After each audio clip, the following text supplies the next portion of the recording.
Bonjour à tous et bienvenue dans cette 5e vidéo de la partie LT-Spice du cours de circuits et systèmes.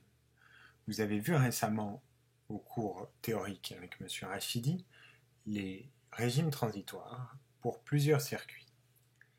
Ici, je vous ai remis les équations du circuit pour le circuit RC. Le circuit RC se caractérise notamment par une constante de temps, taux est égal à RC. Alors je vous rappelle ce qu'est une constante de temps avec cette définition que je lis dans un dictionnaire de physique. En physique, une constante de temps est une grandeur homogène à un temps, caractérisant la rapidité de l'évolution d'une grandeur physique dans le temps, particulièrement lorsque cette évolution est exponentielle. Alors qu'est-ce que cela veut dire?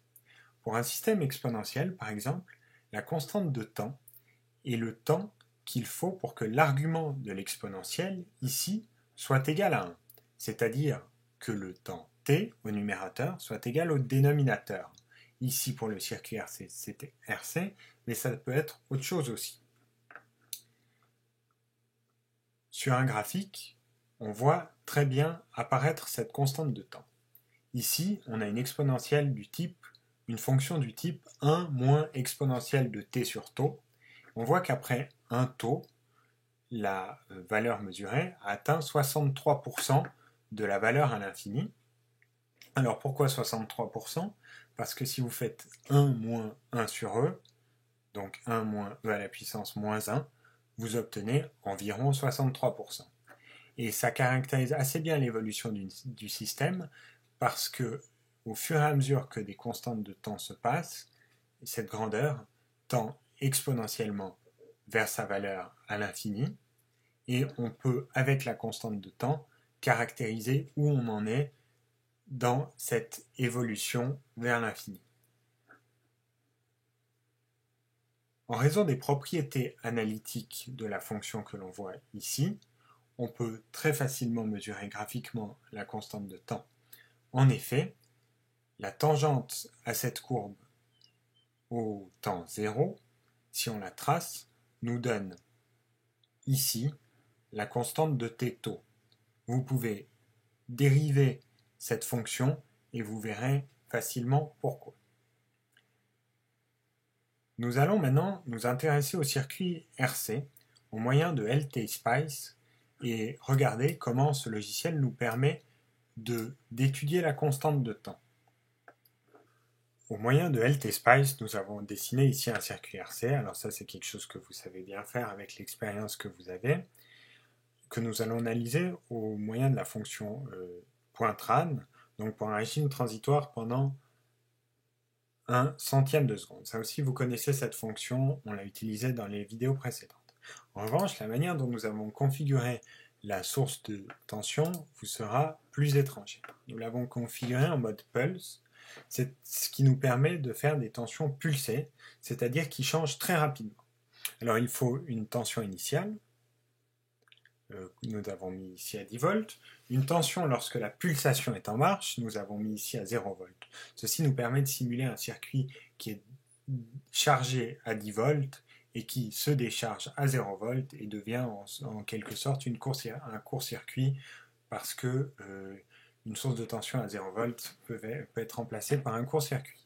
Nous devons aussi configurer le temps T-rise et T-fall, qui est en fait le temps que met la tension pour aller de l'état initial à l'état on et en revenir. Alors dans l'idéal ce serait 0 nanosecondes, en laboratoire ce sera typiquement un peu plus. Ces paramètres sont obligatoires dans LT-Spice. Normalement, comme pulse est fait pour avoir des fonctions périodiques, on met également le T-on, qui est le temps pendant lequel la pulse sera on, mais pour le moment ça ne nous intéresse pas, on veut que ça soit plus ou moins définitif cet état final, alors on met une période qui est très longue, bien plus longue que notre analyse de 1/100 de seconde.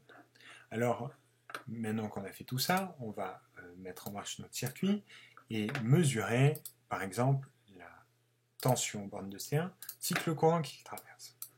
Assez rapidement on voit des choses intéressantes sur ce graphique, par exemple que la tension qui est à la base à 10 volts quand le circuit est sous tension descend de manière exponentielle jusqu'à 0 volts Et le courant, ici je vais adapter l'échelle jusqu'à 0 ampère, pardon, c'est ici. Voilà, on voit qu'il était à 0, moins 10 mA et il monte à 0 mA. Alors pourquoi moins 10 mA? Parce que la capacité se décharge, donc le courant va dans le sens inverse, ici de bas en haut, alors que LTspice la mesure de haut en bas. Alors on voit qu'au départ, le module de cette valeur, la valeur absolue, pardon, est assez élevée et qu'elle descend de manière exponentielle vers 0. Alors, on voit aussi sur ce graphique assez facilement la constante de temps. Par exemple, pour la tension, la constante de temps serait le temps qu'il faut à la tension pour atteindre environ les 37% de sa valeur initiale, 1 sur E. Et si on mesure cela avec un curseur, voilà le curseur qui mettait du temps à arriver, lorsqu'on est à 3,7 volts, on est environ à 1 milliseconde, et cela correspond bien aux équations, puisque on avait une résistance de 1 million de ohms et une capacité de 1 fois 10 puissance moins 9 farad. Donc si on fait l'un fois l'autre pour avoir taux qui est égal à RC, on trouve, 10 puissance moins 3 secondes. Alors ce qui est intéressant que vous pouvez faire, c'est vérifier le sens que ça a au niveau des unités en exprimant les ohms en unités de base SI et les farads de la même manière, et vous verrez qu'on arrive bel et bien à des secondes. On peut faire la même réflexion avec le courant, qui met aussi une constante de temps pour arriver à 63% de son état final. Et on peut également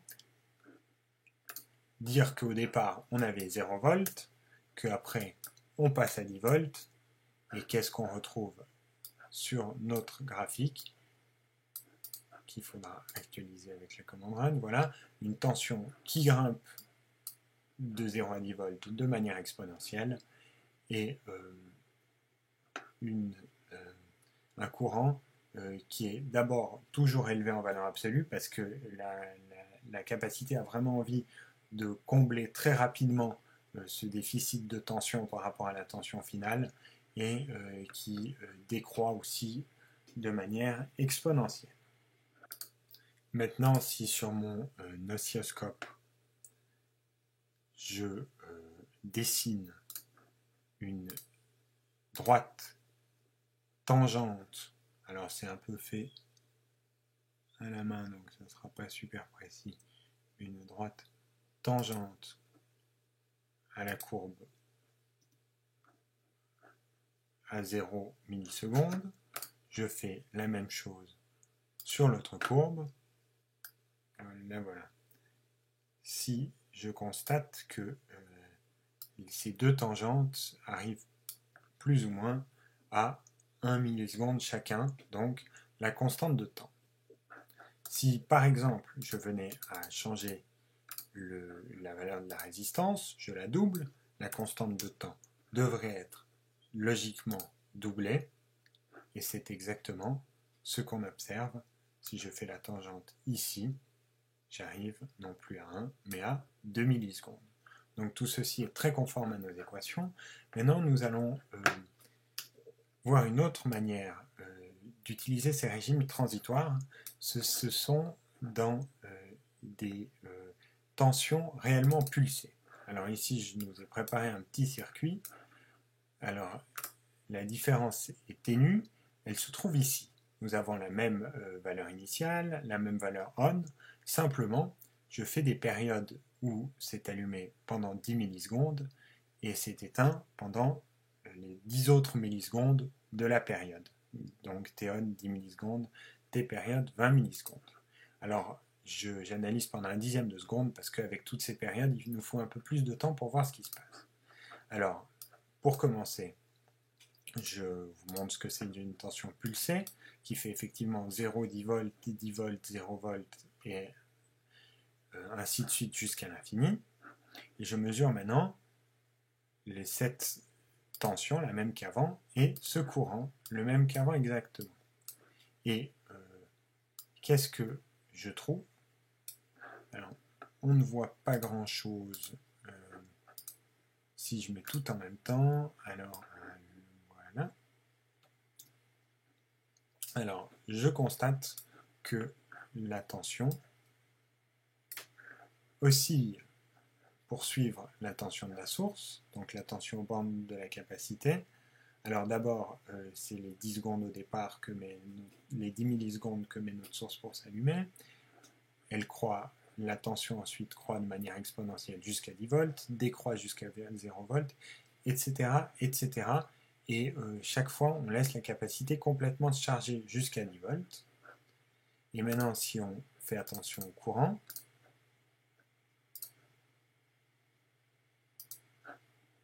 alors, je vais maintenant dessiner le courant. Voilà.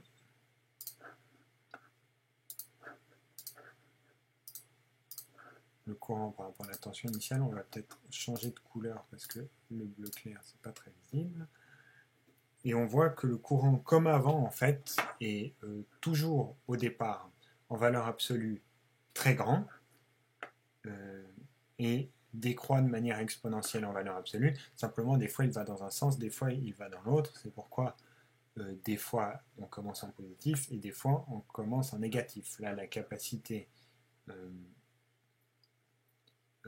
se charge et ici, elle se décharge. Voilà pourquoi c'est positif et des fois négatif. Alors, ce qui pourrait nous intéresser maintenant, c'est de se dire, mais que se passe-t-il si je ne laisse pas à la capacité le temps de se charger? Alors, pardon, ce n'est pas le bon circuit. Voilà, alors je vais mettre, par exemple, on a le même circuit qu'avant, donc la constante de temps également d'1 milliseconde. Donc si maintenant je mets des périodes de 2 millisecondes, allumé et 2 millisecondes éteint, pour un total de 4 millisecondes. Alors, on ne voit pas grand-chose, je vais enlever la tension d'entrée et vous mettre la tension aux bornes de la capacité. Alors, voilà cette tension aux bornes de la capacité. Alors, on voit que la capacité n'a jamais le temps de charger jusqu'à 10 volts et n'a pas non plus le temps de se décharger jusqu'à 0 volts. Alors, on pourrait calculer tout ça avec nos équations et donc la période est trop faible par rapport à la constante de temps. Elle se charge jusqu'à là environ, si je mets le curseur, voilà.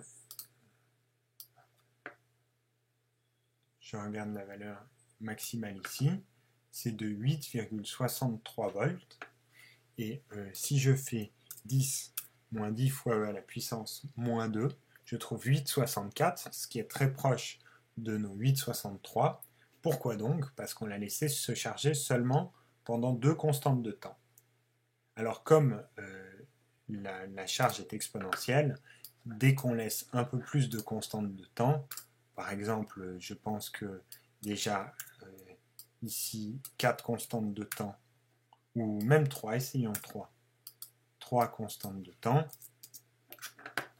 on aura un comportement déjà très proche du comportement final, parce qu'on l'a laissé se charger pendant très longtemps.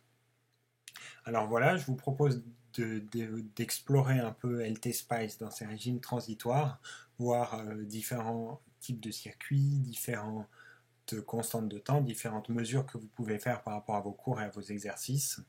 Et ce sera donc pour se plonger un peu de manière pratique dans ces équations différentielles qui peuvent paraître à première vue assez compliquées et qui finalement décrivent des comportements assez intuitifs, c'est-à-dire ces capacités, ces inductances qui se chargent et qui se déchargent avec ces règles absolues. Pas de saut de tension dans une capacité et pas de saut de courant dans une inductance. Ce que vous pourrez très bien voir en analysant des circuits avec LTSpice. Alors il y aura aussi bientôt un exercice qui va arriver avec ces régimes transitoires, donc amusez-vous bien avec LTSpice. Merci et à une prochaine fois.